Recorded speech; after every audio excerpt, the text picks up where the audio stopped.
Hello there and welcome back to Danganronpa Trigger Happy Havoc. We are at the third trial of murder and suspicion and all that other good stuff that comes from this game, which I am thoroughly enjoying. Skills must be set. I already have all the skills set. I have not gained new skills. We're done. Let's go. Let's begin with a basic explanation of the class trial. So, your votes will determine the results. If you can figure out who done it, then only they will receive punishment. But if you pick the wrong one, then I'll punish everyone besides the blackened, and the one that deceived everyone else will graduate. Now then, to begin with... We already know who did it! Was that? It was Hiro. He does not have an alibi for when the murders took place, and we found him in that suit. Don't try and deny it! You killed them! I didn't! Someone knocked me out! I was asleep the whole time! I don't know anything about it! Shut your murdering mouth, murderer! Who are you calling a murderer? I am sorry to say, Hiro, but we do have evidence. Blueprint for the suit. Parts we assume were used to build it, and all of it was found in your room. You have to admit, the evidence is quite compelling. It points to you as having created the suit and wearing it while committing crime after crime. How many times do I have to tell you? I don't know! If is Hiro really the killer, or before anything else, we have to make that clear.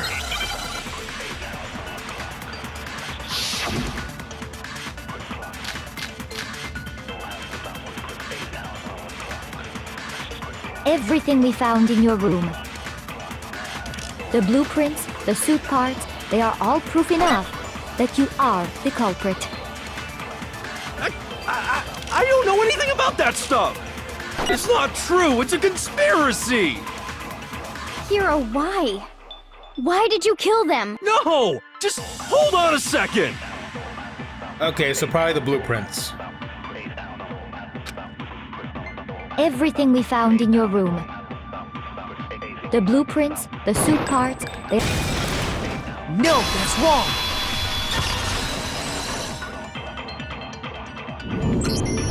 Are we sure Hiro really made those blueprints? What do you mean? Well, take a look at this. It's the note that Hiro wrote, asking everyone to meet up after Alter Ego disappeared. Why are you mentioning that in front of the bear? The handwriting's obviously different, wouldn't you say? When you compare it to the blueprints. There's no way you could think the same person made both of them. Unless that person made it a point to disguise their handwriting. No, the differences are bigger than that, I think. Come on! I'm not smart enough to think of trying to change my handwriting anyway. So Makoto, are you saying you don't think Hiro's the culprit? And he's not the only one. I think Hiro's innocent as well. What? Then who was in that Robo-Justice suit? Is it like Hiro said? Was there really someone running around in a second suit? The suspicious individual hidden within the suit. Go ahead, Makoto. Tell them who it was. And of course he passes it off to me. So? Who was in the Robo-Justice suit? It was Hiro. I got it! Other than Hiro, I can't think of anyone else it could have been. Obviously, he was the one in that particular suit, and we never found any kind of second suit. Then there can be no doubt. Hiro is the prime suspect. That doesn't make any sense! You just said Hiro didn't do it! It makes perfect sense. Hiro was the suspicious individual in the suit, but he's not the culprit. So what you're saying is... That's right. The culprit in this case has nothing to do with being in the Robo-Justice suit. What?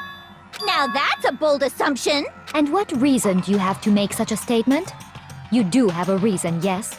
Of course. But before we get to that, there's something else we need to clarify first. So let's get that out of the way. Hey, stop trying to boss us around! All things have a proper order. So what is it? What needs to be clarified? We must clarify the method of transportation for Taka's lifeless body.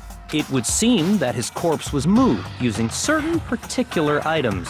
Makoto, can you tell us what they were? Yeah, it was the tarp and the dolly. I got it! Still one more thing. The tarp. I got it! They were a dolly and a tarp, right? So, let's see if I can explain. Taka's body disappeared from the equipment room, and then we rediscovered it in the repository. And when we found it for the second time, it was wrapped in a blue tarp, right? It was the same tarp that up until then was stored in the equipment room. So the killer must have seen it there and decided to use it when they moved Taka's body. That way, they wouldn't leave any bloodstains while they were moving it. Okay, that explains the tarp. And the dolly? Same thing. I'm sure the dolly was in the equipment room when we first found Taka's body there. But when the body disappeared, so did the dolly. Later, when Taka's body reappeared in the repository, so did the dolly. In other words, you think they used the dolly to move the body, am I right? But are you sure you are not mistaken? Huh? Are you absolutely positive the dolly was in the equipment room when we found Taka's body? That dolly was made specifically for moving large objects between the repository and the art room. It would be very strange indeed to discover it had made its way to the equipment room. Is it not possible that it was in the repository all along, and you simply didn't realize it? She's raised an objection. How do you respond? There is no shame in being wrong. Nobody expects much from you anyway. We have all accepted the fact that you rarely understand what is going on around you. Suck it, bitch. I've actually figured out most of the stuff. I mean, you guys would all be dead if not for me twice already. Because you guys were fooled by Byakuya over there. I've never heard anyone sound so nice while being so mean, but maybe I can change her mind. I can just explain to them why the dolly must have been moved from the equipment room to the repository. Another new element! Tell me more! Reloading. Starting with the next bullet time battle, we're gonna add one more ingredient to the recipe. On the bottom of the screen, underneath the tempo marker, you see your ammo count. Until now, there hasn't really been a limit on how you destroy your opponent's statements. From now on, just locking on and pressing the left mouse button won't be enough to handle them. Now it will cost you 1 bullet to destroy a single remark. Once you run out of bullets, you can't destroy any more statements, no matter how locked on you are. However, you can reload by pressing the tab key. Just like locking on, you have to press the tab key in time with the tempo marker. Basically, just remember, okay. Oh, you're gonna be doing that whole thing with the rhythm game. Well, I'm not on I'm on frickin'. This was fast. You have it wrong. I cannot agree. You are a fool. So pathetic. Lies will get you nowhere. Do your worst. You miserable wretch. I cannot agree. You are a fool. Do your worst. You have it wrong. I cannot agree. You are a fool. So pathetic. Lies will get you nowhere. Do your worst. You miserable wretch. I cannot agree. You are a fool. Do your worst. Oh crap, I can't see it anymore. You miserable wretch. You have it wrong. I cannot agree. You are a fool. So pathetic. Lies will get you nowhere. There we go. I Cannot agree. This should prove it.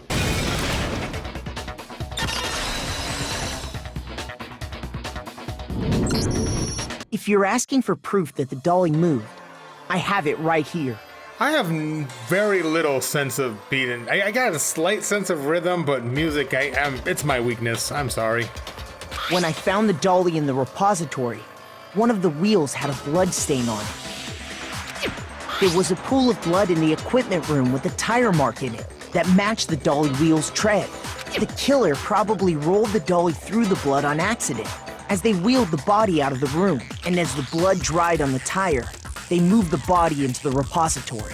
So there's my proof that the dolly was used to move Taka's body. Does Celeste really hate me that much? Well, anyway, that was just something we had to get out of the way. Let's get back to the main subject. Yeah, the subject of how Robo-Justice didn't do it. Because if it's not a killer robot, then what kind of robot is it? I'm not sure that really matters. I'd be happy to explain why the occupant of the suit couldn't possibly be the killer. If you look back on how the body was transported, it will become immediately obvious.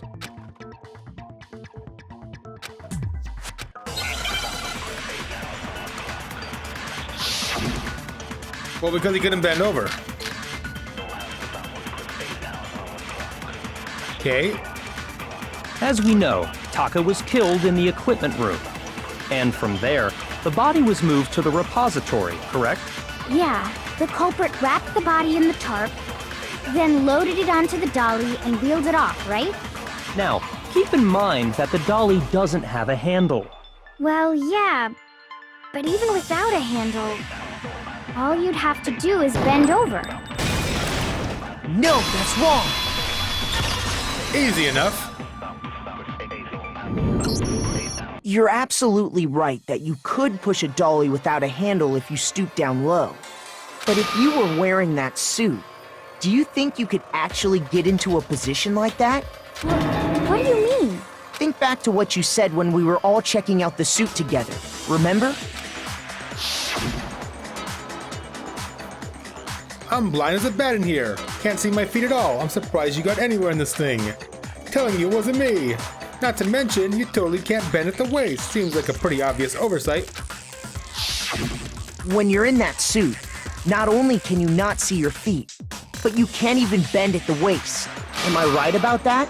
Now that you mention it, yeah. It seems like it'd be awfully hard to push that dolly if you couldn't bend over. Well, what's to stop you from simply pushing the dolly with your feet? When you can't even see your feet? You really think someone could kick the dolly all that way? Yeah, it'd be totally impossible. Not that I can say for sure myself. On top of that, if you were wearing such a rigid, cumbersome suit, it's very unlikely you would have the dexterity to go about wrapping the body in a tarp. Well, I mean, isn't that just a matter of taking off the suit when you're ready to move the body?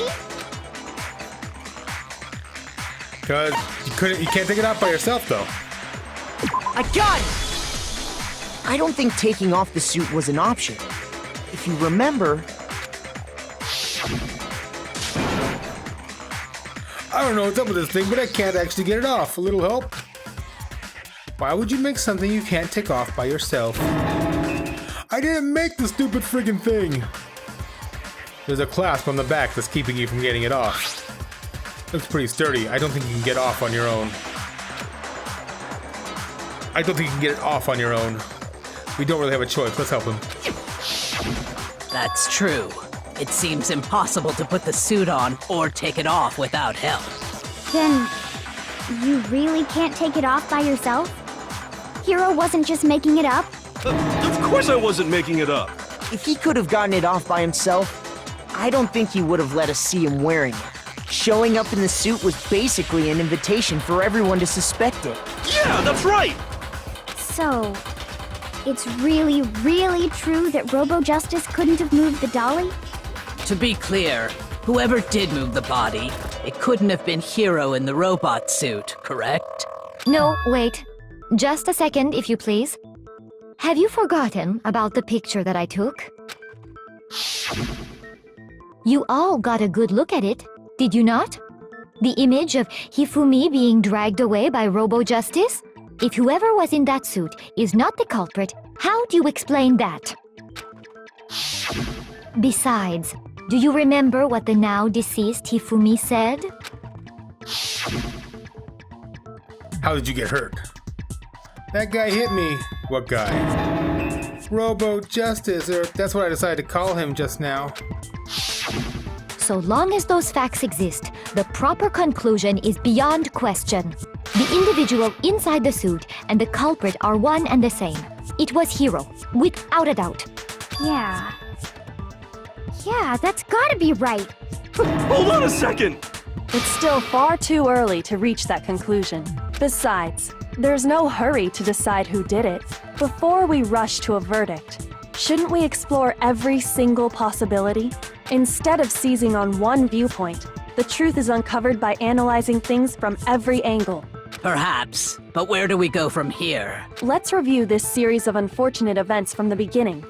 Maybe we'll uncover something new. What a pain in the ass! I don't disagree, but our lives are on the line. If this is what it takes, we have to do it. Plus, maybe we'll get to find out where the heck Kyoko was when everything went down. All right then, let's take another look back at what happened. I suppose we could start with this morning. 4 of us gathered together in the dining hall. Makoto, Hina, Kyoko, and myself. We waited there for quite a while, but nobody else showed up, so we went to look for everyone. That was around 8 a.m. And as soon as we split up, Kyoko went missing. Soon after that, Hina found Celeste in the rec room and quickly came to get Makoto and me. It seems I was unconscious for about an hour after I was attacked by my mystery assailant. I know it was an hour because I remember being attacked a little after 7. That was when we saw Celeste's picture and discovered that her assailant had been wearing a strange costume. As it turns out, it was Robo-Justice. It also soon became clear that this same Robo-Justice had abducted Hifumi. We were soon joined in our search by Byakuya and Toko, and then went on to find Hifumi in the library. He was injured, so we took him to the nurse's office and resumed our search for the suspect. But not long after leaving the nurse's office... What's wrong?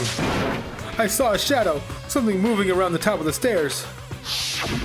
When Celeste told us that, we decided to split up and search the second floor.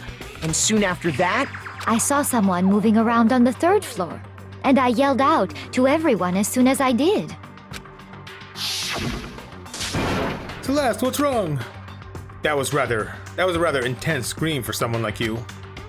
I saw him, the strange costumed man. He ran off as soon as I screamed. I was blocking the stairs, so he headed further down into the hallway and disappeared. and then... And yeah! Huh? What was that? That came from downstairs. It must have been Hifumi. He's in the nurse's office. This is bad. Come on. We have to go back. At that point, we decided to divide up into 2 groups. Celeste, Hina, and I went back to the nurse's office, while Sakura, Byakuya, and Toko chased after the suspect. When we got back to the nurse's office, we found Hifumi, dead. And that's when we heard the body discovery announcement. I left Celeste and Hina there and headed back to the 3rd floor to let the others know what had happened. Meanwhile, we had just discovered Taka's body in the equipment room. We must have found both bodies at almost exactly the same time, because we heard the same announcement not long after we discovered his body. And that's when I told you guys about Hifumi. Then the 3 of us headed for the nurse's office. But right after we left the physics lab, we ran into Celeste, who'd arrived after us. And she told us something very surprising. Hifumi's body has disappeared. We rushed back to the nurse's office and saw that she was right. Then we remembered we'd left Toko passed out in the equipment room, so we hurried back again.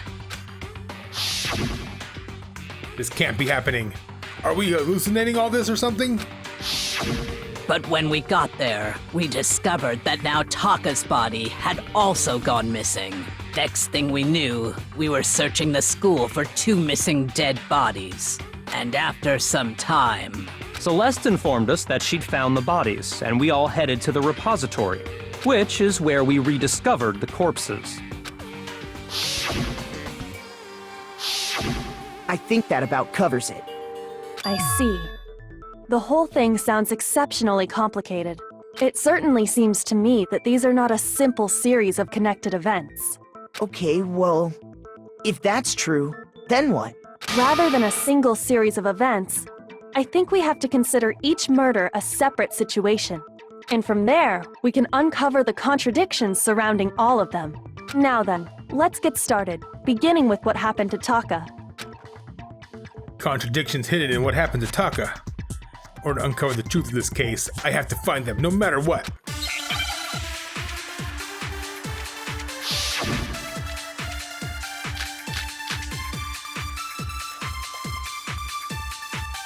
So, regarding Taka's death, I wonder if he died before Hifumi, or perhaps it was after? We already know what order they were killed in. Damn it. Shoot! Screw you, Hearts. So, regarding Taka's death, I wonder if he, or perhaps it was. We already know what Taka came last. what makes you say that? Because of the numbering of the Justice Hammers. Ah, come on. I know it's because of the watch. Shoot!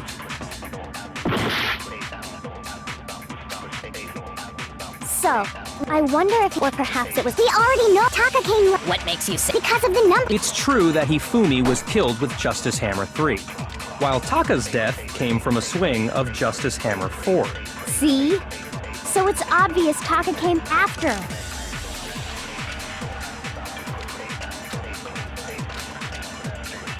So, regarding Taka's death, I wonder if he died, Or perhaps it was. We already know what order they were killed in. Taka came last. What makes you say that? Because of the numbering of the Justice Hammers. It's true that Hifumi was killed with Justice Hammer 3, while Taka's death came from a... See? So it's obvious Taka came after. Stupid pink text, let me do my thing. Regarding Taka's death, I wonder if, or perhaps it was. We already know what order Taka came last. What makes you say that? Because of the number. It's true that while Taka's death... See? So it's obvious Taka came. So, I wonder if, or I am perhaps it was. sorry. We already know what order they were killed. Taka came last. What makes you say that? Because of the numbering of the Justice Hammers. No, that's wrong. Although the watch is better evidence than that, I don't... Hold on. There's no reason to assume that the hammers were used in the same order as their numbers. If anything, that's just another way the killer tried to disguise their actions. So you're saying the culprit wanted us to think the hammers were used in order, but in reality, Taka was killed before Hifumi? Okay then, let's see the proof. Now I get to pull out the watch. Oh, it's this one. So... W.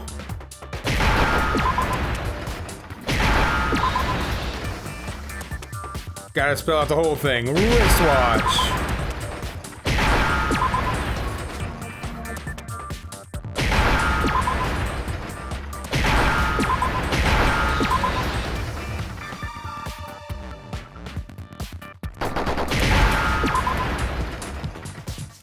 Now I understand.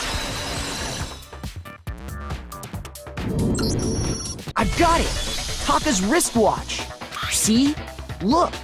It broke with the hands pointing just past 6 o'clock. it must have gotten broken when he was attacked by the killer. Because as of last night... Hey you, how long are you gonna keep us waiting? Taka's irritated voice pierced the air as he stared pointedly at his wristwatch. It's almost 10 o'clock, you know that? Bedtime for all the little boys and girls. So if it wasn't broken after 6 last night, then he must have been attacked around 6 this morning. And that would be his official time of death. But if that's true, then he was killed well before Hifumi. And before Celeste was attacked this morning, which happened around 7. That's right. Taka was killed before any of the other incidents took place. That simple fact slipped past all of us. We made the wrong assumption about the order of events, all because of those justice hammers. That's exactly why the culprit wrote the numbers on each hammer and had them increase in size. That way, when we saw how they were used in each incident, we'd easily make that wrong assumption. Now, if Taka was killed around 6, then everyone's alibis for his murder go out the window. Because when he was killed, we hadn't met up in the dining hall yet. That may be true in the case of Taka's murder, but all of our alibis still hold true for Hifumi's death. That's right. With him, at least, we're all safe. Huh? What was that? That came from downstairs. It must have been Hifumi. He's in the nurse's office. This is bad. Come on, we have to go back. When we heard Hifumi screaming, we were all together. Except for Hiro and Kyoko. This also brings up the fact that she was looking far too concerned about Hifumi being in danger. Then we all ran down to the nurse's office, and that's where we found his body. That's totally true. We're all in the clear. Oh, I know! They must have recorded him screaming on a tape or something, then played it later on! If that's true, where's the tape? I don't know. Don't just go making stuff up. Anyway, we all have rock-solid alibis for when we heard Hifumi scream. Since all of us were there together, clearly none of us could have killed him. And it does not stop there. There was also the moment when we discovered his body had disappeared. When his body vanished from the nurse's office, Hina and I were in the bathroom together, while everyone else was in the equipment room, correct? And then there's the disappearance of Taka's body from the equipment room. At that time, we were all gathered together in the nurse's office because of Hifumi going missing. Well, don't forget, I was passed out in the equipment room the whole time. Wait, then what if Genocide Jill did it? She could have dragged Taka's body out of there right then! Even if she could pull that off, there's no way she could have done the same with Hifumi's body. Because, as we just established, she was passed out in the equipment room when his body disappeared. Besides, I didn't do either of them anyway. In other words, it is impossible that any of us could have killed Hifumi or moved either of their bodies. On the other hand, Hiro and Kyoko had disappeared, so they most certainly could have done those things.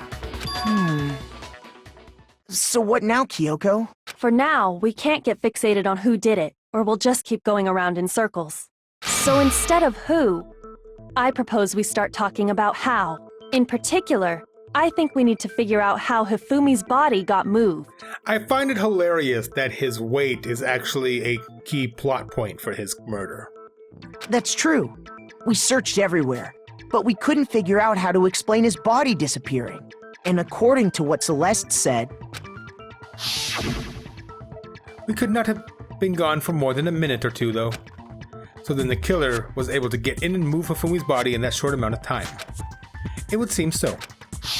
his body apparently disappeared in the 1 minute her and Hina took their eyes off of it. But to carry that much weight from the first floor up to the third in that short amount of time? Oh man, yeah! There's no way! It'd be impossible! Well, what if I told you there was a way to make the impossible possible? What? How? If the dead body were to move itself. The dead body moved on its own? No! Not another ghost! I don't think it has anything to do with the occult. I think what she's implying is we thought Hifumi was dead, but perhaps in reality he was still alive. He was alive? Are you saying Hifumi wasn't carried out of the nurse's office, but simply walked out on his own? But I mean, We found his body. He was dead. Perhaps he was simply playing dead. That it isn't possible. Yes, it is, because I have the handkerchief.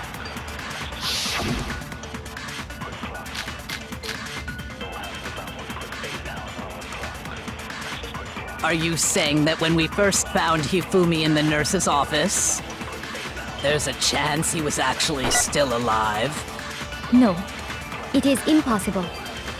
Hifumi was dead, without a doubt. And you know that how? Surely you heard the body discovery announcement along with the rest of us. Hifumi's dead body had been found. And that is why the announcement was made. Are we really so sure about that? Maybe the announcement was intended to signal someone else's discovery. Now the question is, which bullet do I need for which?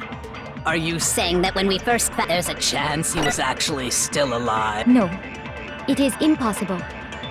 Hifumi was dead, and you know that. Surely you heard the body. Hifumi's dead body had been found, and that is why the... Are we really so sure about that? Maybe the announcement was intended to signal someone else's discovery.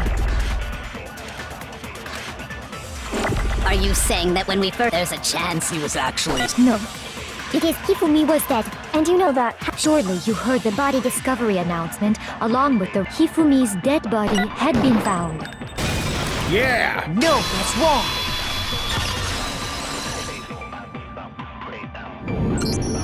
Was the body discovery announcement that was made really intended for Hifumi? Of course it was. The announcement played right after we discovered his body. Maybe. But that was also the same time that Taka's body was found. That's right. It wasn't long after finding his body that we heard the announcement. So there's a good chance we've made a mistake in there somewhere. I think we've confused whether the announcement was for Hifumi or Taka. First of all, if 2 bodies had been found, there really should have been 2 announcements. Maybe Monokuma simply got lazy and rolled them together into one. What do you say, Monokuma? Any comment? Well, it's a very sensitive issue, so I can't go into too much detail. But what I can say about the body discovery announcement is that it's only broadcast when 3 or more people find a dead body for the first time. That didn't answer our question, man. We're asking if you're a lazy bum. No, actually, that was plenty. Huh? He said it's only broadcast when a body is discovered for the first time. Which means, even if we find the same body again later, he won't make the announcement again. If that's true, then why was the announcement made again later on? Huh? Later on? Exactly. We heard the body discovery announcement twice. It was... when the bodies were rediscovered, yeah, because that's when Hifumi actually died. I got it! We heard it a second time in the repository, when we rediscovered the 2 bodies.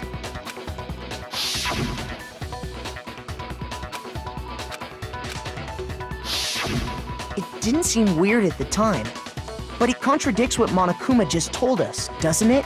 Exactly. If we were actually rediscovering both bodies, the announcement shouldn't have played. Then in reality, when the 2 dead bodies were rediscovered, one of them was actually being discovered for the first time. So, when we found Hifumi the first time in the nurse's office, he wasn't actually dead yet. Meaning, he wasn't actually found dead until we came upon him in the repository. And that's just part of it. There's one other thing that leads me to believe he was still alive in the nurse's office. Oh, I know! Because he was super good at playing dead! Bada bing, bada boom! That is the worst logic I have ever heard. But honestly, I do not think there's anything that can prove he was still alive.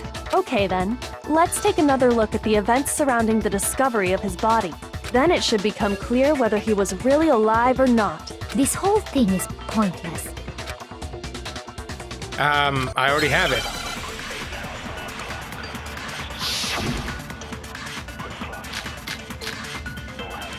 Oh, glasses, okay. Well, here's one thing we do know. The first time we found Hifumi's body was in the nurse's office. And then, while me and Celeste were in the bathroom, his body disappeared. And the next time we saw his body, it was in the repository. But when you compare his body before being moved and his body after being moved, Here it is. other than the change in how it was positioned, Damn it. Shoot! You need to stop adding in nonsense. Well, here's one thing we do know. The first time we found him, and then his body And the next time, it was in. But when you compare his body before, other than the change in how it was positioned, there was no notable difference. No, that's wrong!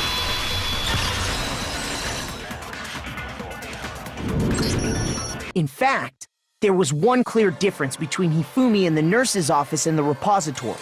His glasses. That fact alone proves that he was only playing dead in the beginning. Perhaps you'd like to fill the rest of us in? When we found Hifumi in the nurse's office, his glasses were covered with blood. But when we found him again later in the repository, they were spotless. And I found the item he used to wipe them clean in the nurse's office trash can.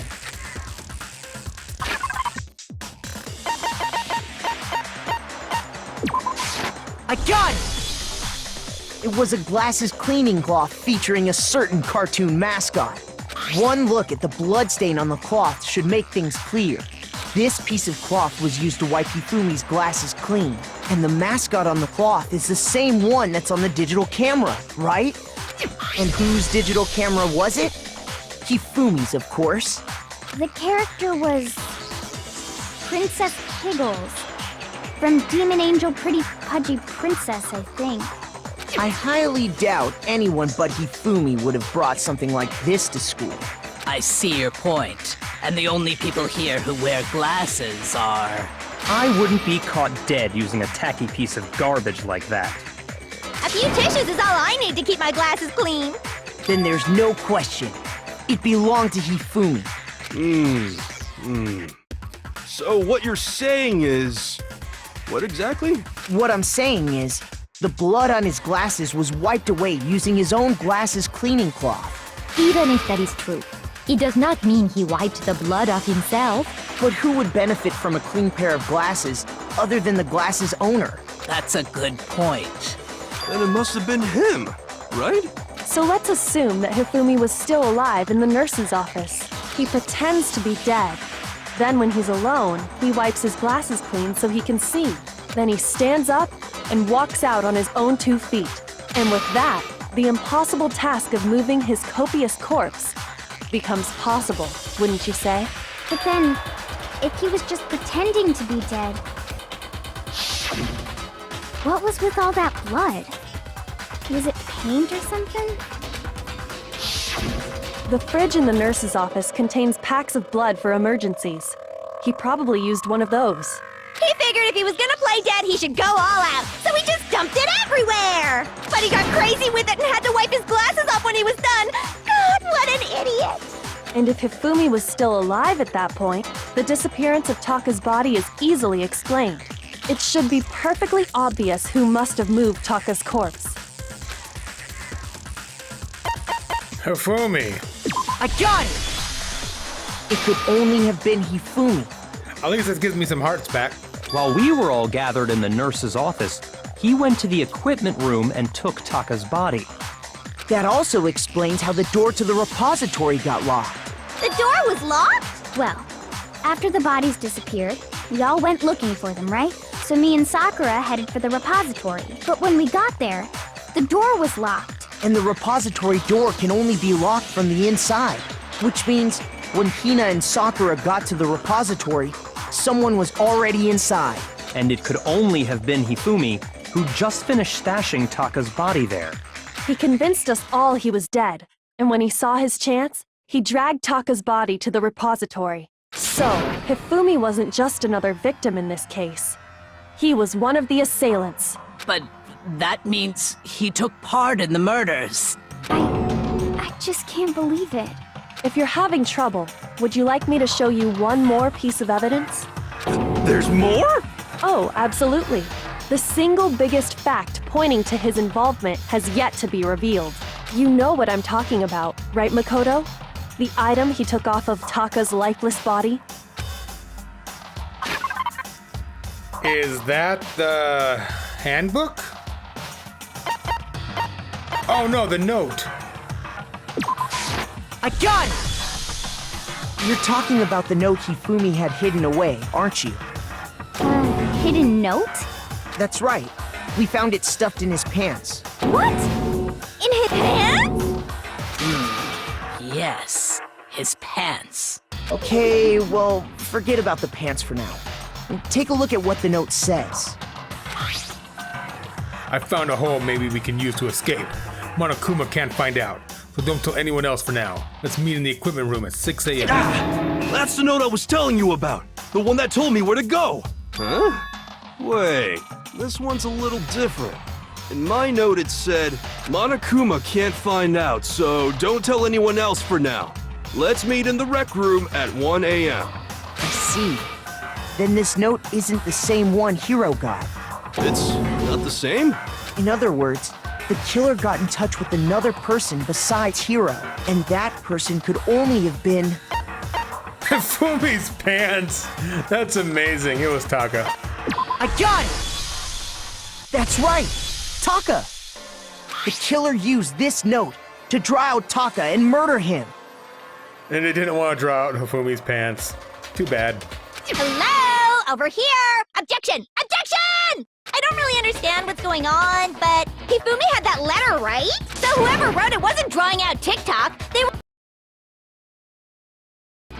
Just to be clear, TikTok is Taka and Huffy is Hifumi, right? Ugh! Yes! Why must you ruin it every time? I have the proof. I just gotta make sure I hit the right thing.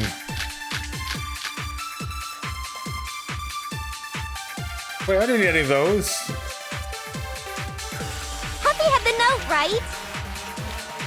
Then the person it was intended for must have been Huffy! But remember what the note said. What time did it say to meet?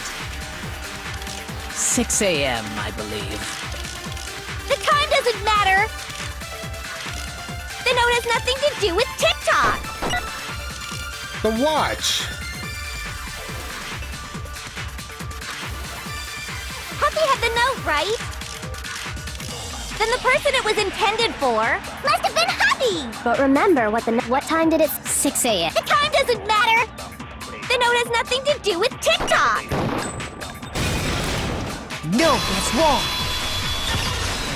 Ironic that she says TikTok. I guess that was a clue.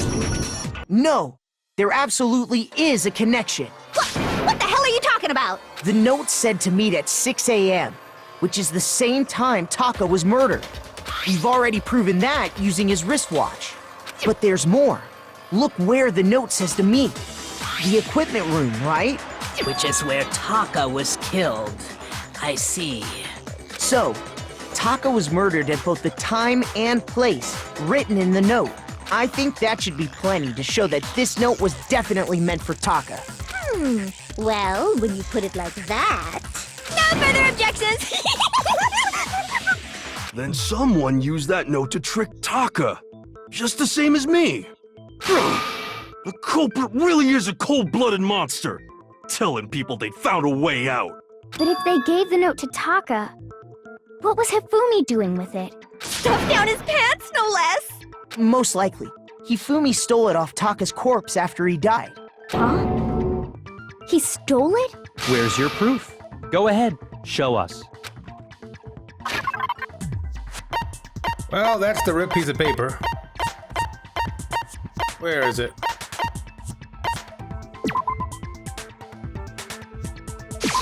I got it! When I searched Taka's body, I saw that his lifeless hand was gripping a small scrap of paper. If I'm right about this, the sheet of paper this piece came from is... I knew it! It fits perfectly with the note we found hidden on Hifumi. Then Taka's scrap and Hifumi's note Yup, they're from the same piece of paper. Hifumi had the note meant for Taka, while Taka's corpse still grasped a small piece of that note. There's only one way to explain it. Taka died clutching the note. Hifumi tried to free the note from his death grip, leaving behind only one small scrap. Did I get all that right? That means Hifumi knew the note was important. Exactly. Which proves that he was an accomplice in the murder. Whoa. Yeah. After seeing all this, Hifumi was super involved in this whole thing for sure. In fact, he was behind the whole thing. In fact, he's still alive! Sorry, no. When we found him in the repository, Hifumi was truly and completely dead. The second body discovery announcement proves that. So then, who killed Hifumi? Whoever did is the mastermind, the true killer. He was killed in the repository. So he must have been killed not long after transporting Taka's body. So, he must have been killed after Taka's body vanished, but before we found both bodies in the repository. During that time, we'd all split up and were searching for Taka's missing body. In other words, during that time, none of us have alibis. Wait, but me and Sakura were together. Stop trying to steal the spotlight, you stupid walrus! Who are you calling a walrus? Anyway, when they were killed bothers me too. But there's something that's been bothering me even more. And what might that be? The weapon they used to kill Hifumi. The weapon? Yeah, because I mean, according to the Monokuma file, the way Taka and Hifumi were killed was almost the same, with them having similar fractures and all. But Justice Hammer 3 and 4 were still laying around in the nurse's office and equipment room, right? So if Hifumi was killed in the repository, the culprit would have had to grab one of the hammers, kill Hifumi, then put the hammer back where they found it. But wouldn't that be seriously risky for him? I'm surprised. It seems there's some semblance of a brain knocking around that skull of yours after all. Hell yeah, it's packed in there good and tight. He's right, though. I don't understand it either. The Monokuma file makes it clear that they were killed using similar instruments. But if the hammers were already laying around those other rooms... So the question is, how could the culprit have gotten their hands on either of the hammers? Personally, I haven't a clue. So which hammer was used to attack Celeste? Number 1 or number 2? Those were accounted for in other rooms too. And I don't think either one is big enough to kill someone. Is it not possible they used a different weapon? I don't think it is possible. They were both killed with the same kind of thing, right? So then, what was used to kill Hifumi? I've already got it.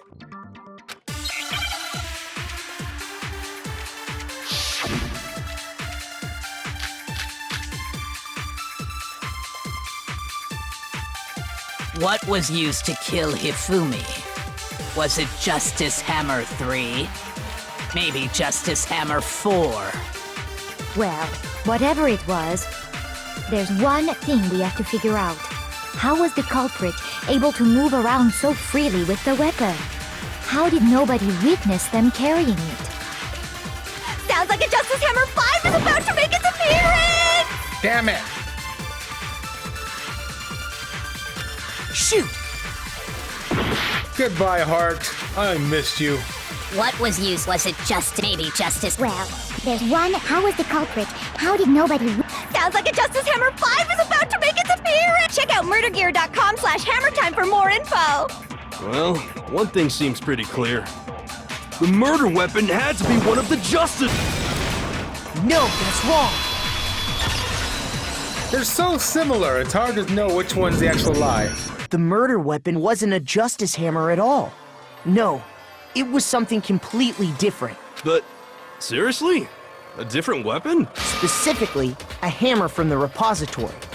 The killer could have easily used that to kill Hifumi. Now, all the hammers in the repository were covered in flecks of grit and debris, but for some reason, one of them had been scrubbed clean. Huh?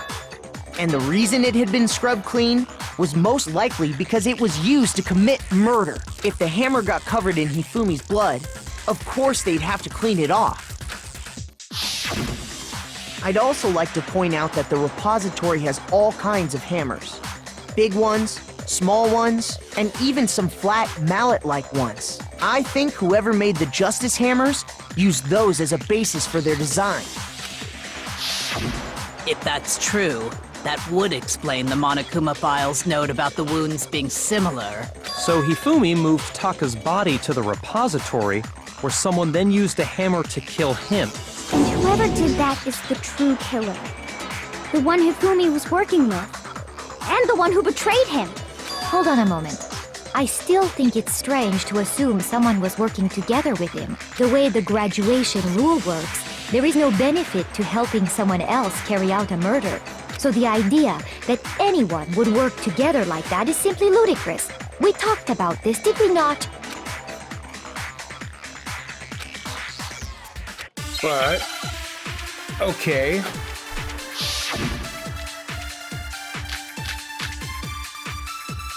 None of these. Based on the rules that have been laid out for us, even if more than one person is complicit in the murder, only the one who actually carried out the act can graduate and survive. Assuming the rule holds true, it is simply impossible that two people work together on this. That is how the rule was explained to us. But that only really applies if there's one murder, right? In this case, however, there were two murders.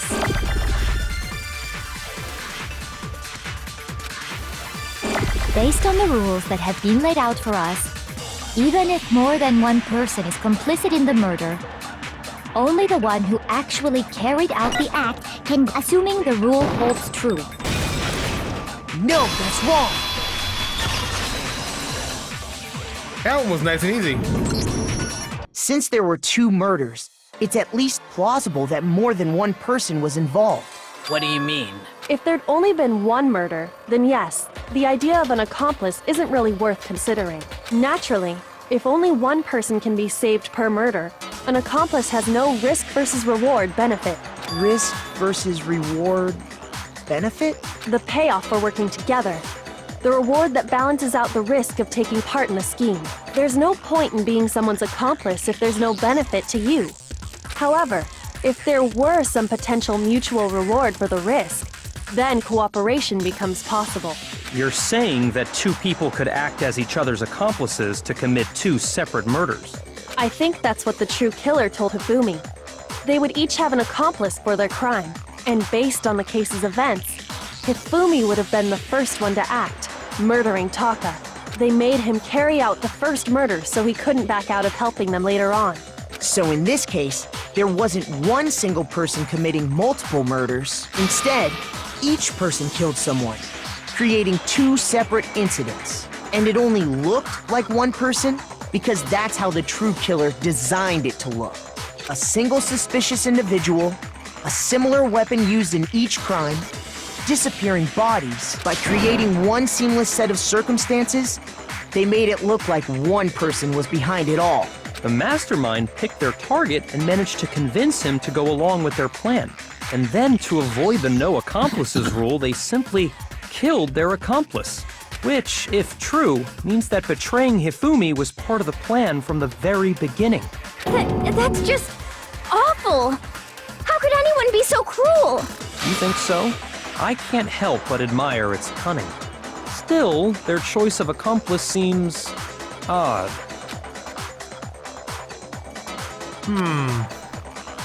Kyoko must have noticed that fact from the very beginning, which is why she said not to look at this as a series of connected events, but as entirely separate incidents.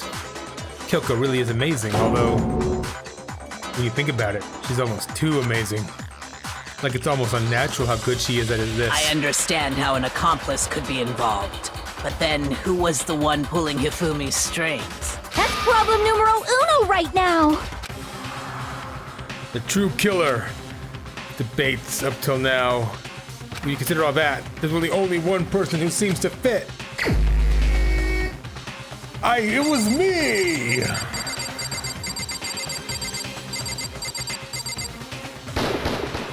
Here's my answer. It was Celeste. So I'm the suspicious individual now, am I? I really do hate this kind of joke. A joke? I wonder.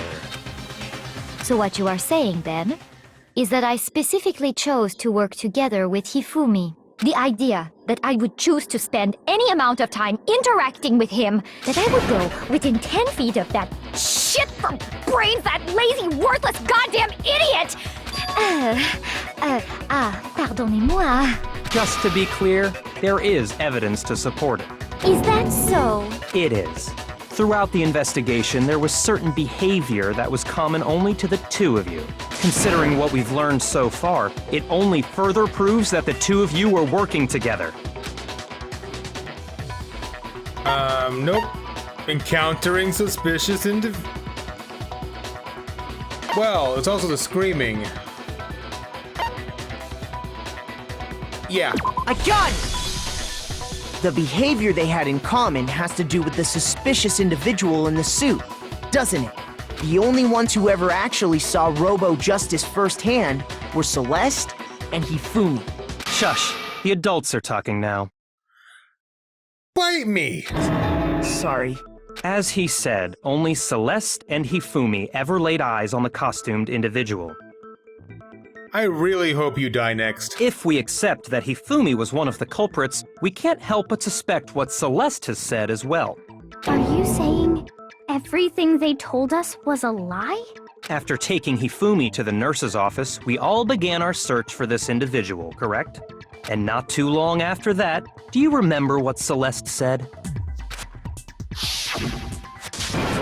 I saw a shadow, something moving at the top of the stairs. We headed to the second floor specifically because of what she claimed to have seen. Next, to draw us all to the physics lab up on the third floor, She let out a blood-curdling scream. and when we'd all come to see what was wrong, what was it she said? What's wrong? That was a rather intense scream for someone like you. I saw him, the strange costumed man. He ran off as soon as I screamed. I was blocking the stairs, so he headed further down into the hallway and disappeared. Once she'd done her job of getting us all up to the physics lab, it was time for her partner to get to work.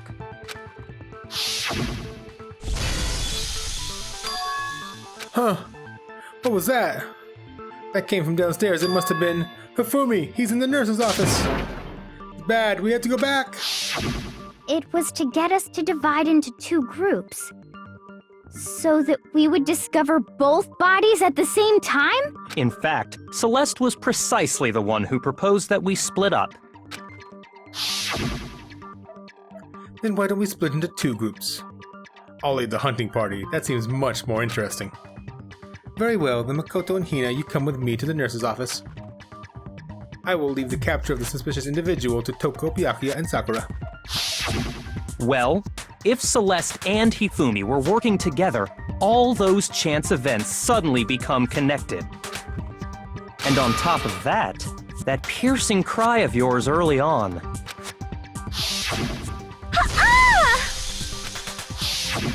That was to signal Hifumi, wasn't it? It was your way of telling him, we're on the third floor, everything's going according to plan. Why else would you let out a scream that could have carried across the sea? I just realized another strange thing. When we found Hifumi in the nurse's office, who we now know was only pretending to be dead, I certainly was not expecting this. I did not imagine that Hifumi would be murdered. Celeste, you were the first one to say he'd been murdered. You wanted to make sure we wouldn't have any doubt in our minds. I don't believe it. Everything. The whole thing was one big act. Hina, you were with Celeste when Hifumi's body disappeared, right? Yeah. I was feeling kinda sick, so Celeste took me to the bathroom. Wait! Then that was... She wasn't worried about you. She just saw a chance to help Hifumi sneak out of the nurse's office. Each piece isn't much by itself, but start putting them together and the picture gets very ugly indeed. Wouldn't you agree, Celeste?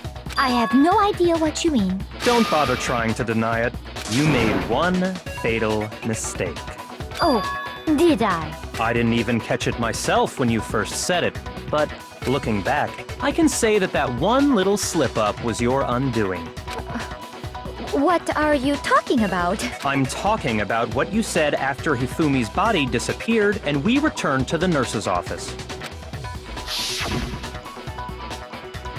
They must really be enjoying the sight of us standing around frightened and confused. We're all going to die here. We're going to die just like those guys died. I remember her saying that too, but I don't understand what's so strange about it. She didn't know Taka was dead at that time. Then pay attention. Sakura, Toko, and I were first to discover Taka's body in the equipment room. Then Makoto showed up and told us Hifumi had been killed. So Sakura and I left with Makoto. Once we were in the hall, we ran into Celeste, and the four of us headed to the nurse's office. Now, the entire time we were together, none of us said anything about Taka being dead. Think about it. Celeste's comment doesn't make sense. It was completely out of place. Yeah, I see what you're talking about. Although I don't really get what it means. You hear that, Celeste? Everyone's having some trouble understanding. Could you repeat what you said? If you're really not the culprit, you shouldn't have any problem repeating it, right? Byakuya said this last comment doesn't make sense. But what is he alluding to?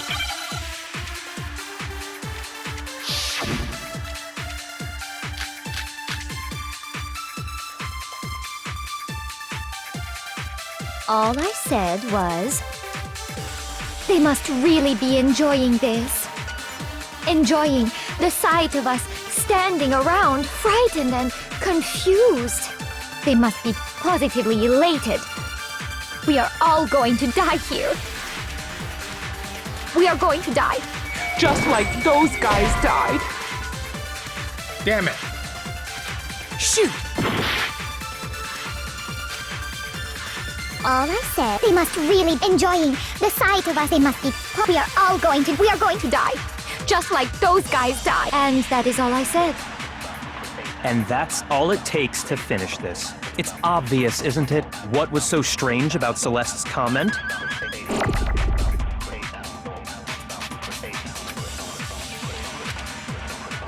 All I said was, they must really enjoying the sight of us. They must be. We are going to die. Just like the. No, that's wrong.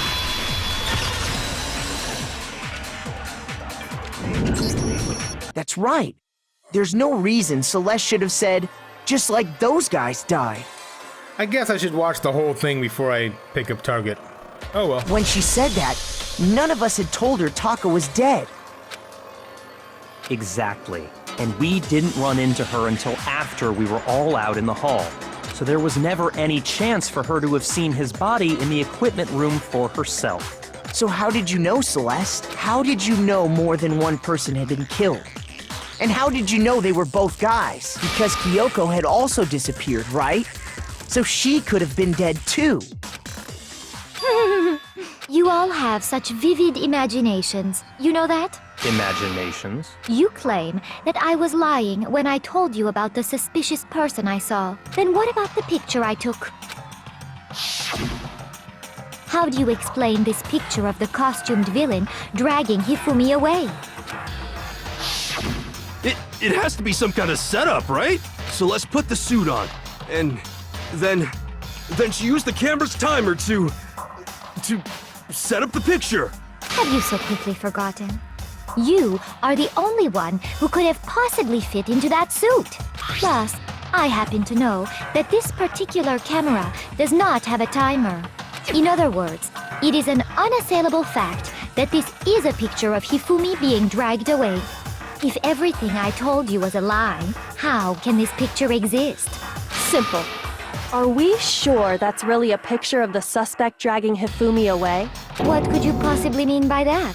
Surely there are other explanations than the one you've offered up. No, there is no other explanation.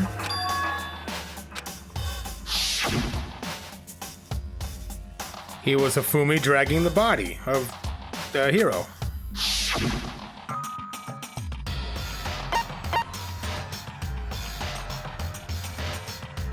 I got it! It's not a picture of the suspect dragging Hifumi away. I would say it's a picture of Hifumi dragging the suspect away. That's certainly within the realm of possibility. The one being dragged off in that picture isn't Hifumi, but the person in the robot suit. We've simply been led to believe that it's the other way around. And the strange costume might only exist to lead us astray even farther. If you saw someone wearing something like that in this situation, of course you'd notice and be suspicious. That's what happened! You put me to sleep and made me out to be the bad guy in all this! Such a thing is utterly impossible. Hifumi was dragging him away? Ridiculous. Is it? I don't think it's ridiculous at all. Then shut your mouth and allow me to educate you.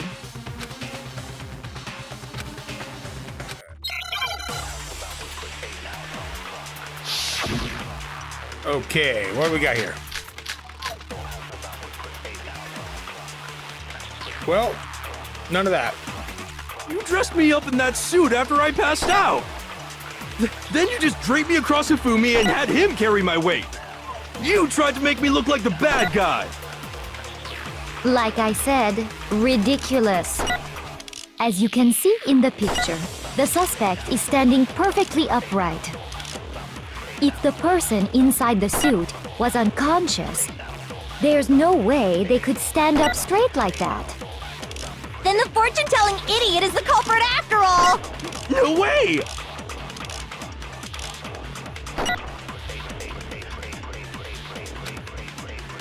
You dressed me up in that...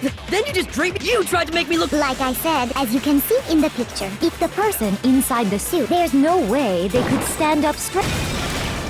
No, that's wrong!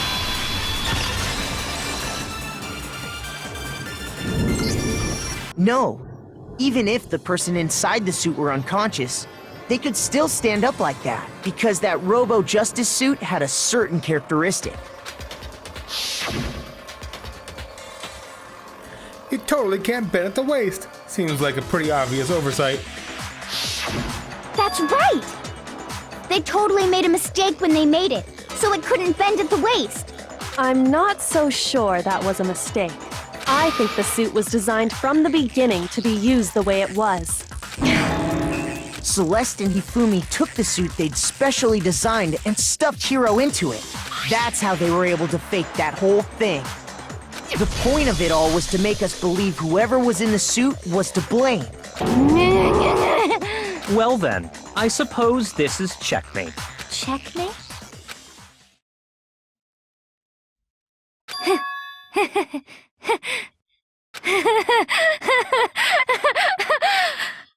Don't make me laugh, you idiot! What do you mean, checkmate? Celeste?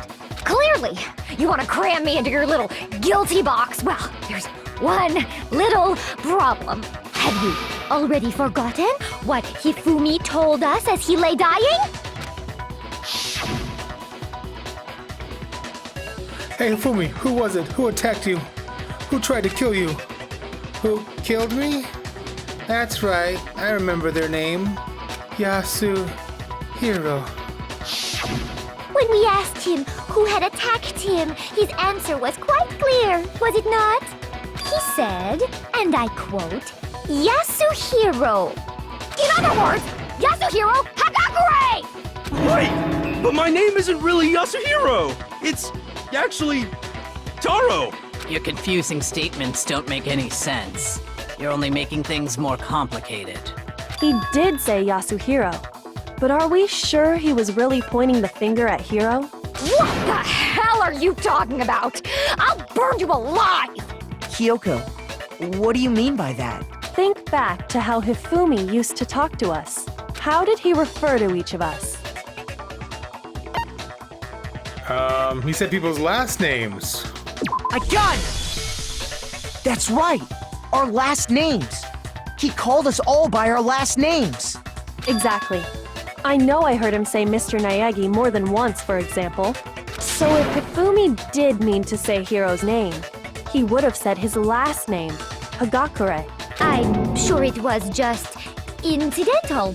By chance, his first name. Indecent? Don't talk. Random chance. Now isn't that a convenient explanation? No. There's no reason to think he would have said the name any different than normal, but he must have run out of energy before he could say any more. So Hifumi was trying to tell us the last name of whoever killed him? But the name he said doesn't apply to anyone here. Well, no. Hold on. There's one person it could apply to, and that's Celeste. She never actually told us what her real name is.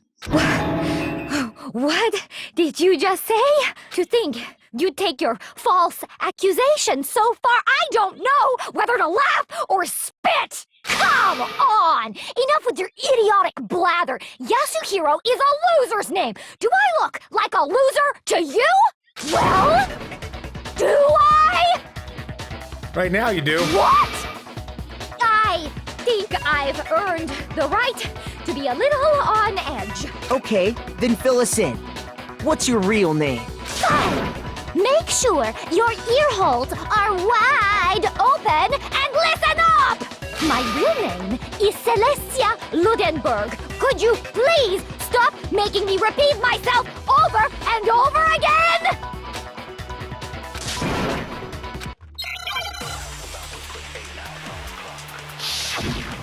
Argument time! E-handbook.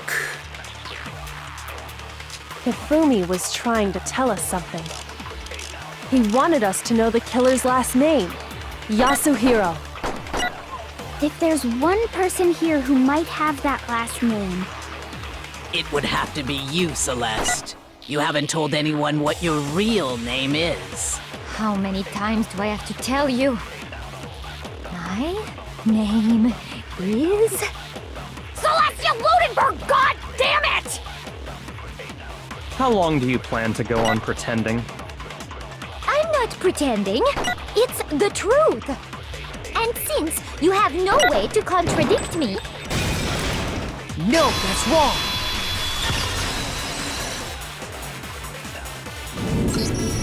That's it! The handbook! what? Anytime you turn your handbook on, it shows the owner's name when it boots up, right? Monokuma told us all about it before. The handbook is absolutely vital to a healthy school life, so don't lose it. When you start it up, it will display your name. Always make sure you have the right one. Now, this is not your everyday hat notebook. It also has many more uses than that. So all we have to do is check her handbook, and that'll clear up everything. That's how we can find out Celeste's real name. That's an invasion of privacy. I refuse to cooperate.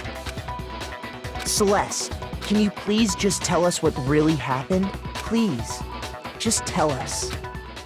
Even when I'm put in check, it's just my nature not to give up. Because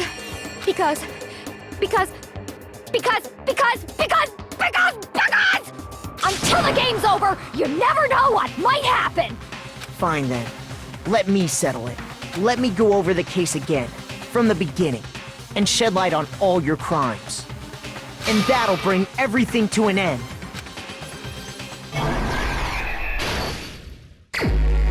All right, let's do this. I got 12 minutes. So, they're talking to each other. That looks kind of appropriate. Yeah, it looks like it works.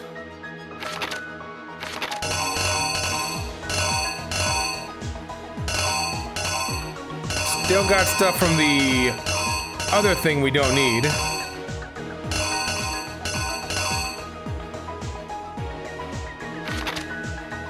Wait a minute. Some of these don't matter.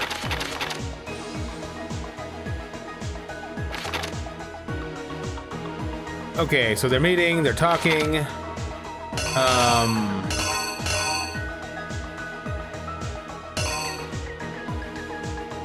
Hiro walks in and gets drugged.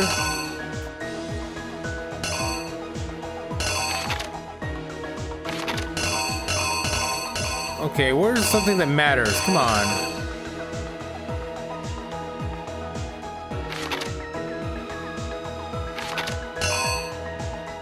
Oh, 1 o'clock. There we go. All right, so let's see. Okay, come on. That's the photo. And then we have the wristwatch.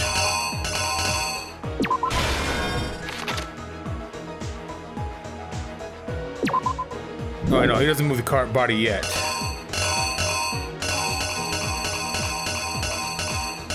That was Justice Hammer number 4.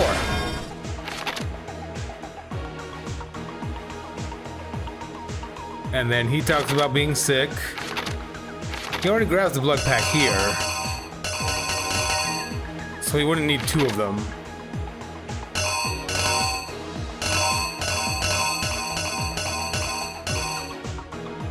When... this one? That one tells me nothing, though.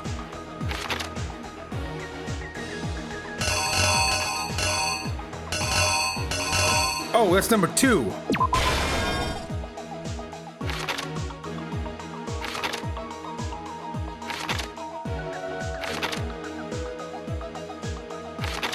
Okay, and then here we have...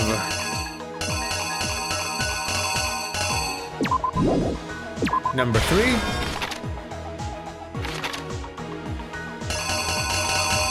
Here he is moving the body. And...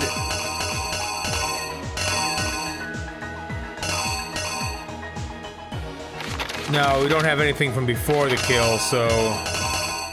it's gotta be this one.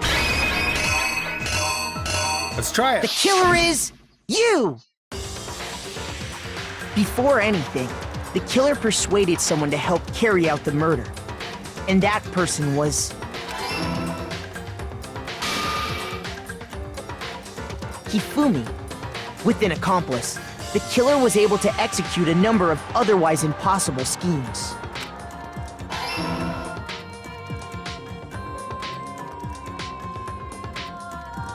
First, they convinced someone to meet them in the rec room last night at 1 in the morning. That someone they met with was Hiro. The murderous duo intended to pass Hiro off as the prime suspect. So when they met up with him, they drugged him, knocked him out, and stuffed him into the Robo-Justice suit.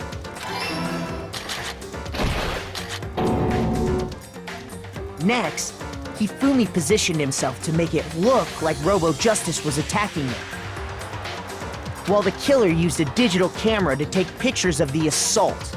They did all this just to create evidence that would put the suspicion on Hiro.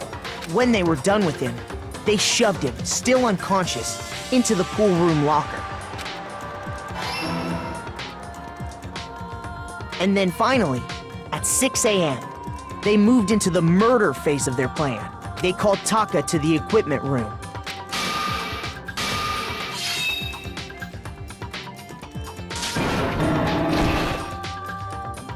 And that's where Hifumi killed him, making it the scene of the first murder.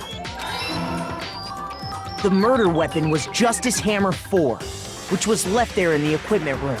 The reason Hammer number 4 was used was to create confusion about the order of the crimes.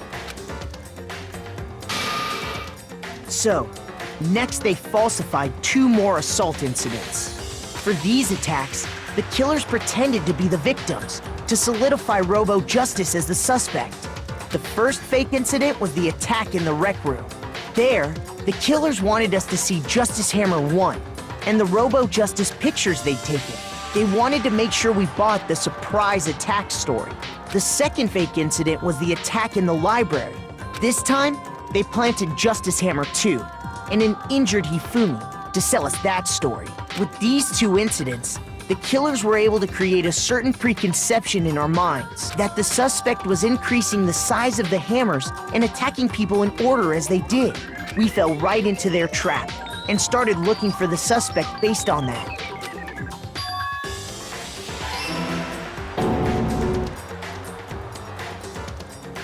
While we did that, we left Hifumi alone in the nurse's office. This was exactly what Hifumi was hoping for. He took a blood packet from the refrigerator and Justice Hammer 3 and turned the room into a crime scene in which he himself had apparently been brutally murdered.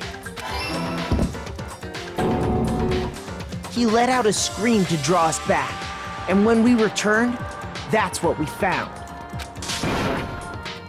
Meanwhile, the other group that had been out searching found Taka's body at the same time.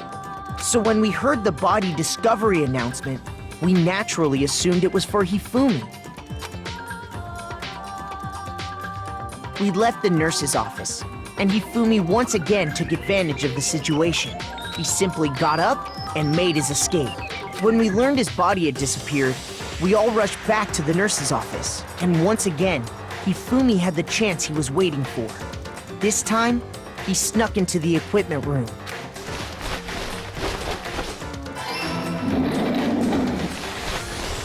He wrapped Taka's body in a tarp and used the dolly to move it all the way down to the repository. That explains how each of the bodies disappeared. But even Hifumi didn't know what the true killer had in mind for their final act. Their plan all along was to kill Hifumi and get rid of the one person who could betray them. And they did it using an ordinary, everyday hammer from the repository.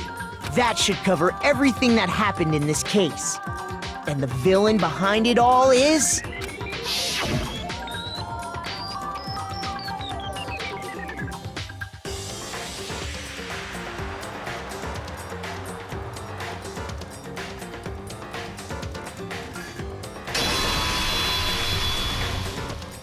Celeste! Sorry, you lose. I lost? And yet, if I fail this last thing you make me do, you're gonna make me... Everyone's gonna vote for me for some reason. I lost? When was the last time I was forced to utter such words? They hang heavy around my neck. Then you admit it? You're the killer? Listen to you, trying to take charge, as if you're my private instructor. I, Celestia Ludenberg. Actually, no. Taiko Yasuhiro is fine. Taiko? So, you finally accepted it. I'm the kind of person, once I've lost, I don't like things to drag on. Interesting. Oh, so there is no final rhythm thing. Cool.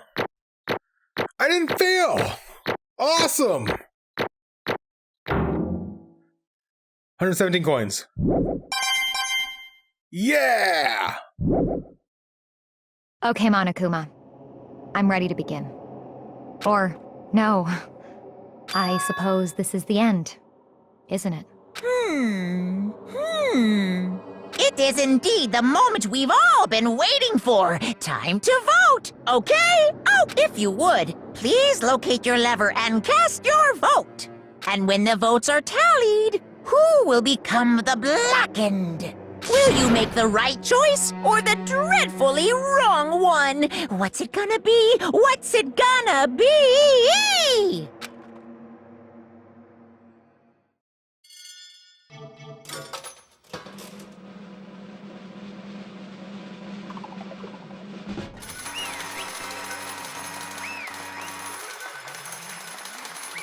I still like that PS1 era graphic stuff.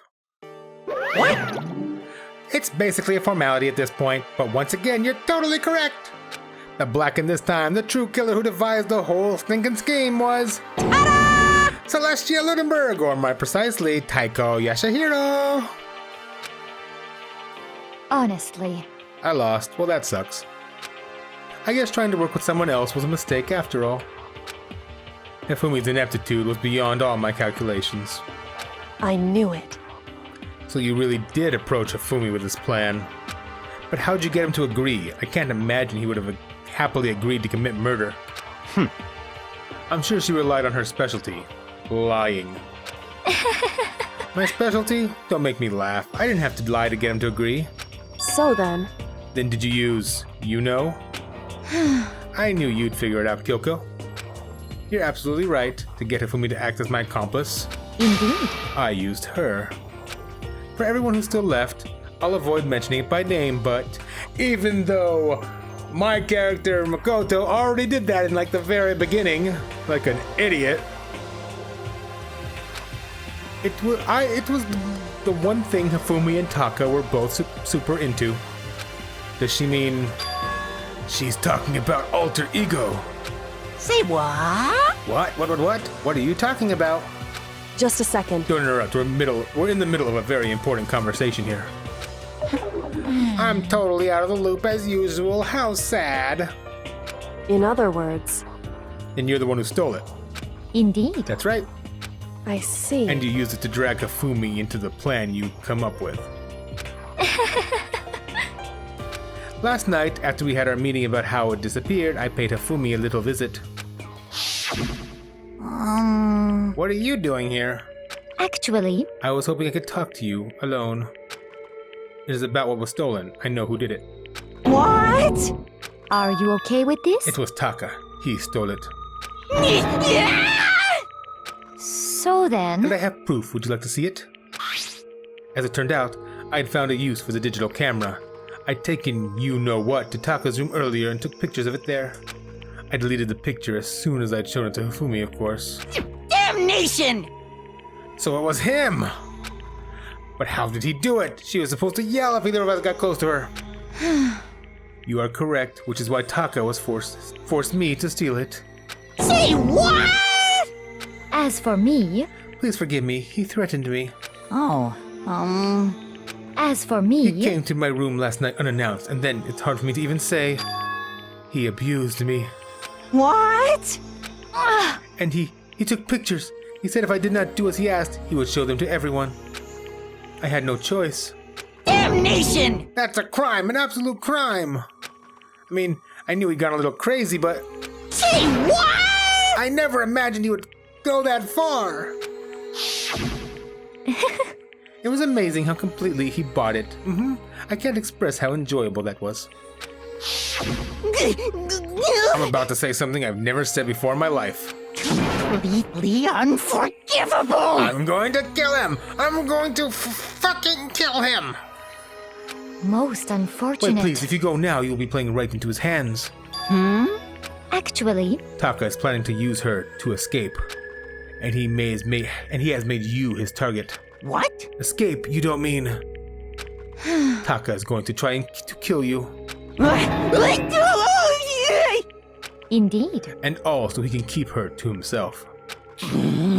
That... This is unforgivable! Completely unforgivable! Honestly, Can we allow him to continue with these barbaric acts?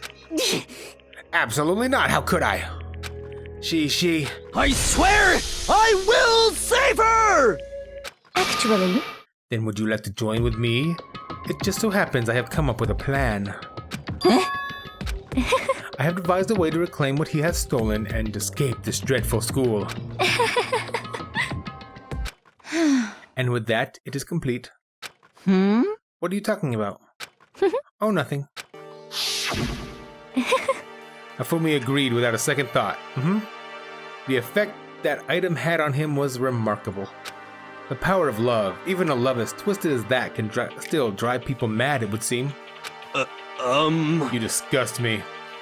I see. I have another question for you. Was that strange costume Hifumi's creation?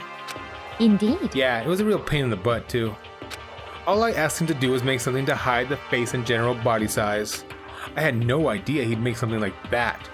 But it's my fault for picking him in the first place. But Why'd you decide to make me the suspect? Because you're stupid. That's it. Let's see. And in that regard, I made the right choice. I'm so glad your stupidity surpassed my every expectation. Life must have been tough on your parents, though. I feel like I could cry. Well, But then you were explaining your plan to Hifumi. How did you explain the part about him playing dead? What she's asking is, what was Hifumi supposed to do after that, assuming you had actually let him live? Are you okay with this? That's simple. After he did his part and pretended to be dead, once someone showed up, I told him to say he'd been seriously wounded. He was on the verge of death, but he just barely held on. And he really believed that? Well, of course, there wasn't all that. That wasn't all there was to it. As I explained to Hifumi, the plan was, while you were all questioning him about what had happened to him, I was going to murder someone else. At that point, Hifumi would have an alibi, so nobody could doubt him, and I told him that, and he believed it. It all seems very straightforward, stereotypical. I just matched the lie to the level of the opponent. In fact, Hifumi ate it up. He believed me wholeheartedly right up until the moment of his death. So in the end... So you had planned to kill him all along. But of course, there would have been no point to my plan if the one who pretended to be dead did not end up dead himself. What the heck? How can human life mean so little to you? Well, That's a non-issue. I simply did everything in my power to win. Don't be mean! Now you sound like Byakuya. I wonder about that. No, he derives pleasure from the thrill of the hunt. In that aspect, we are nothing alike. Why? Then what made you take things this far? what the heck? Was it really just for money? Are you talking about the $10 million Monokuma offered us? That is a lot of money, it's true. But that's not all there is to it. From the moment our new life began here, my only thought has been escape. But... All along you've been saying about how we have to accept living here. You little bitch! Obviously that was a lie. Hey! I couldn't take it. I hated it from day one.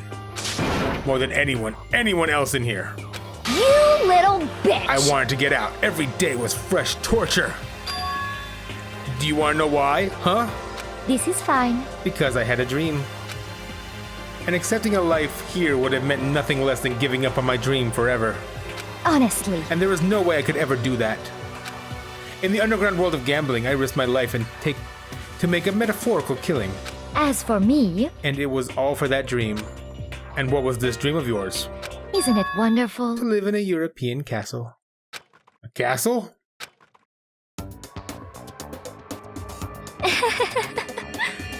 And to gather handsome men from all over the world to serve as my butlers/bodyguards. I was going to make them dress up like vampires and satisfy my every need. Once I obtained that, I would have created a perfectly aesthetic world of decadence. This is fine. Living the rest of my life there was my only dream, my only goal. That's what life is all about. Combined with my own winnings, Monokuma's $10 million would have made that dream a reality. I got right to the edge, but There is nothing to be done. unfortunately my dream has been scattered to the wind. Still, I don't have any regrets. I pursued my dream till the very end, so why would I? Just the worst. Sounds so passionate, but you were really able to kill your own friends for it? Oh, Are you asking me to feel guilty? That is a pointless endeavor. I think nothing of sacrificing others for my own ends. I feel nothing. do you understand? That's all there is to me. That's what makes me complete. Isn't it terrifying how different our values are? There's simply no room for understanding. What is this? That's what we should be saying. And plus, how can you be so calm? Don't you realize you're about to die? Aren't you scared? My ability to lie is unrivaled, and I take pride in that. It's not just other people. I can even fool my own emotions. The conscious deceives the unconscious. And that's why you're not scared? Yes, indeed. That's right. I don't fear death. Kill me however you like. But you know, if I could be reincarnated, if I had a choice, then Isn't it wonderful? I think I would like to come back as Marie Antoinette.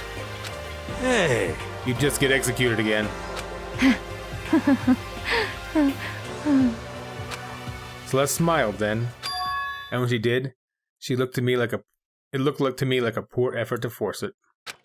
She claimed she could fool her own feelings, but that statement itself must have been her final lie. And that weak, fake smile is what betrayed her. Thrills, chills, kills! You all done? Okay, let's get rolling. The black and disturb the peas and must pay the price. Now then, I prepared a very special punishment. Let's do this. Let's give it everything we've got. It's punishment time! I'm guessing a big roulette wheel. I guess I'll let Kyoko hold on to this. What?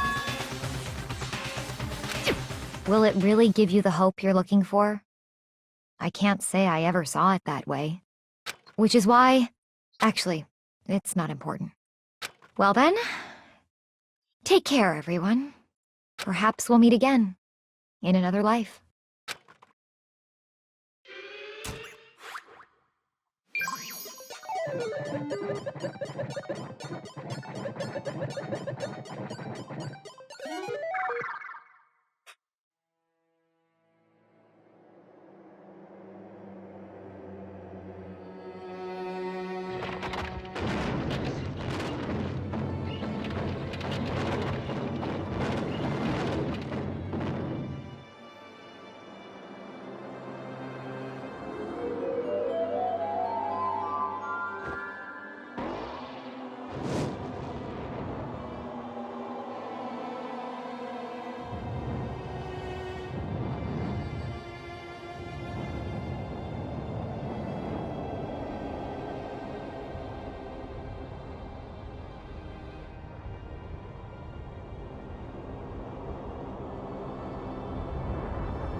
Well, that was weird.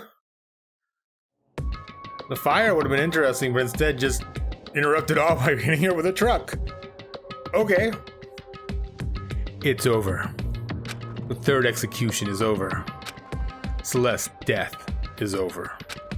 Celeste killed my friend, so I can't pity her, but I also can't deny that at one point I considered her a friend too. And for him to just come along and... Isn't it just awful? Someone couldn't cut free of their regrets from the outside world, and so more people had to die. Extreme! You guys are still young. You need to place more value on your lives. What are you gonna do? Jeez, and here I thought you guys were gonna pass the torch of hope to the next generation. Let me out of here! What do I care about hope? I'll just throw it in the trash if you just let me out of here.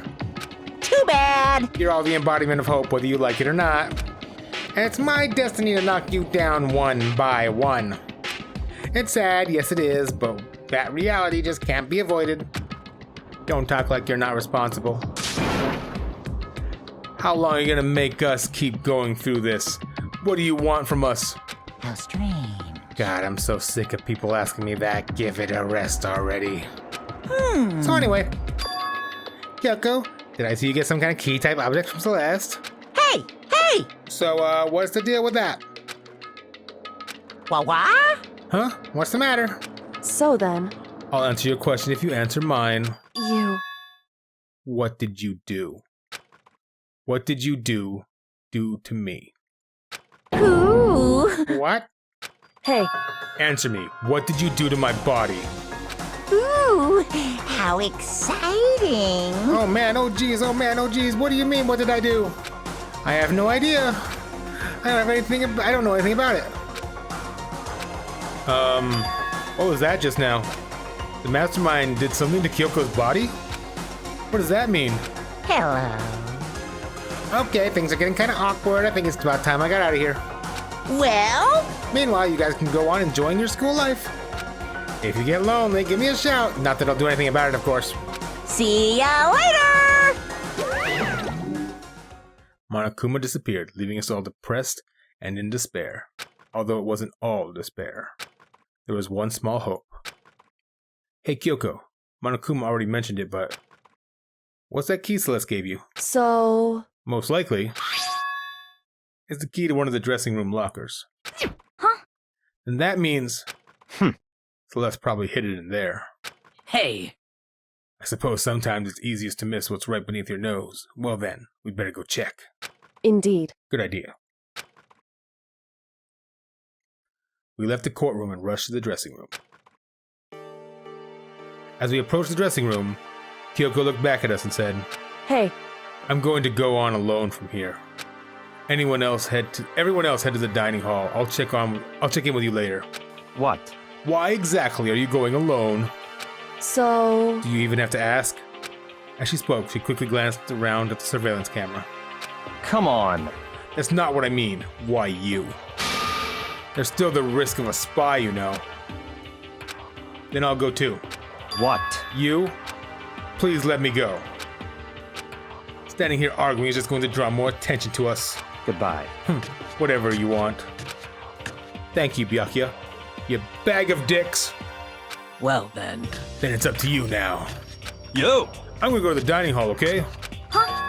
So Makoto and Kyoko are gonna go together? Does that mean what I think it means? Okay. Good luck, Makoto. Girls like her are total pushovers when you show a little backbone. I tried to forget what Hina said. Everyone headed to the dining hall, leaving me and Kyoko here alone. Shall we go? Yep. So then... We need to get into that locker. Kyoko took the keys Celeste had given her and unlocked the locker. And as the locker swung open, we saw... You really came. Good morning. It's been a while, hasn't it? It's safe, thank goodness. I'd never heard Kyoko sound so relieved. It was like she was speaking from the bottom of her heart. I did just what Celeste asked. I didn't say a word, I stayed quiet the entire time. So, Oh, and I think I might be able to open the last set of files soon, maybe as early as tomorrow. I'm doing my best, so please wait just a while longer. So now we can officially say the case is closed. As far as the incident's concerned, sure, but can we take a second?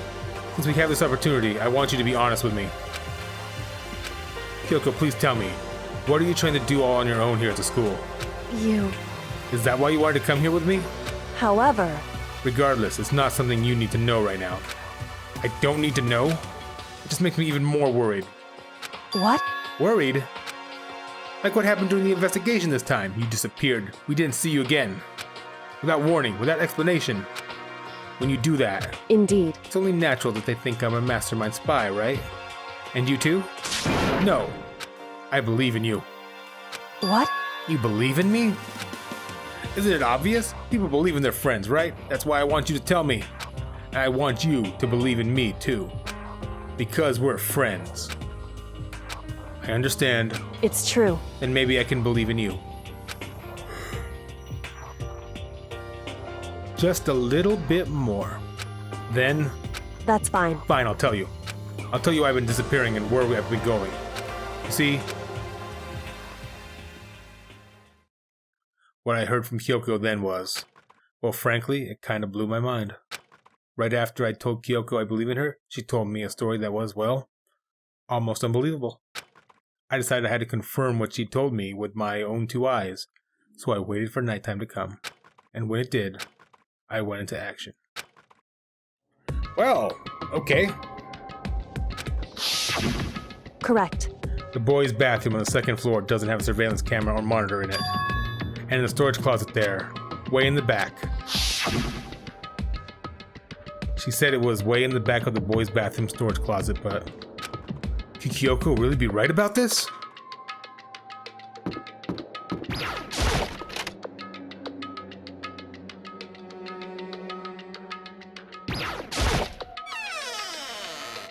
It's just a normal closet as far as I can tell.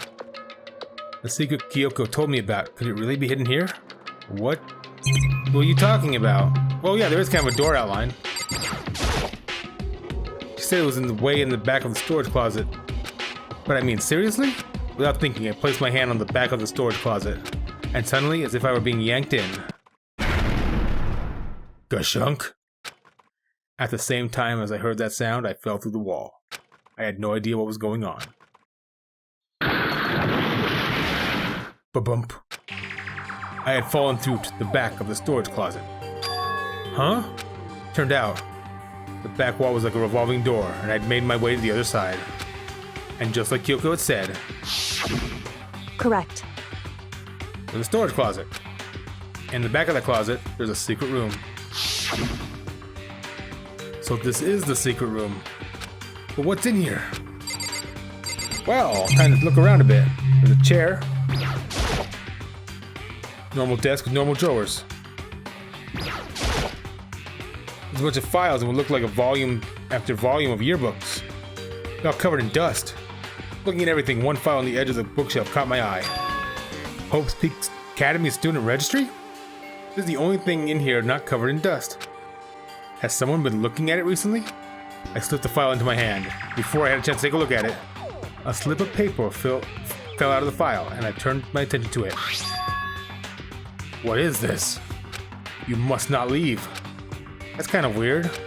I can understand if it said, like, I can't leave, but you must not leave?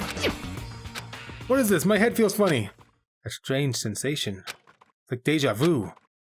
Those words, you must not leave. I've seen them somewhere before, but I can't quite remember. What do I do now? What do I know? What don't I know?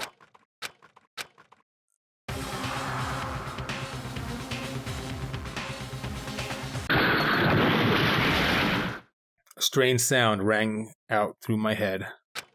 It felt like it was shaking my brain back and forth. And then, darkness. I don't understand what's happening. I don't know what started it. It's all over. And with that, I opened my eyes. I didn't know how long it had been. Gah. Ow! Apparently something hit me and I lost consciousness. That's all I understood. A dull, throbbing pain in my head proved that much at least. An empty bookshelf. Empty! Gone. It's all gone. Yearbooks, the student registry, and even the notes that had fallen to the floor. It's all gone. What does this mean? My brain refused to do any more work. The incessant pain in my head began to spread across the rest of my body. For now, I should go back to my room. Get some rest. My body was heavy with pain, my mind heavy with thought. I dragged myself back toward my room.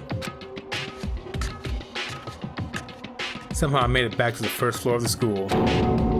The farther I walked, the more I felt. Things are getting blurry. Can't see in front of me. Couldn't stop myself from collapsing right there. And after that... As if from a vast distance I heard a sound. It was faint but undeniable. That sound... It's coming from the gym. As I desperately hauled my shaky frame toward the gym, the sound got stronger and stronger. What's going on? Can't be nothing. Here in the gym?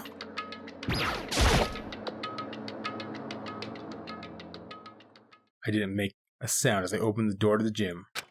Sound coming from inside, meanwhile, only intensified that much more.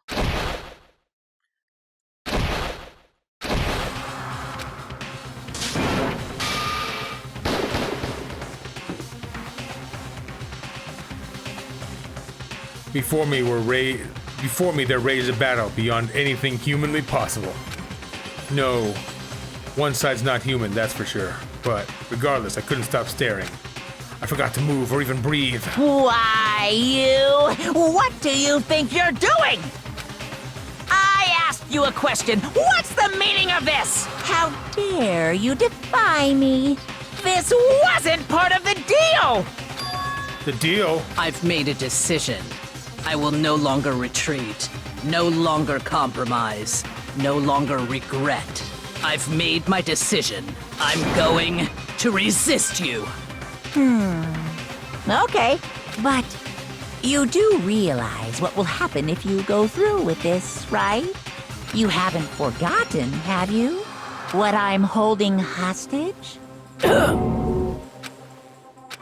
What am I looking at? What am I hearing? A hostage? And could it be the mastermind spy is...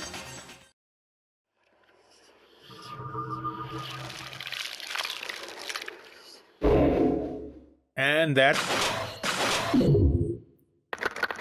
That's a lot of dead people.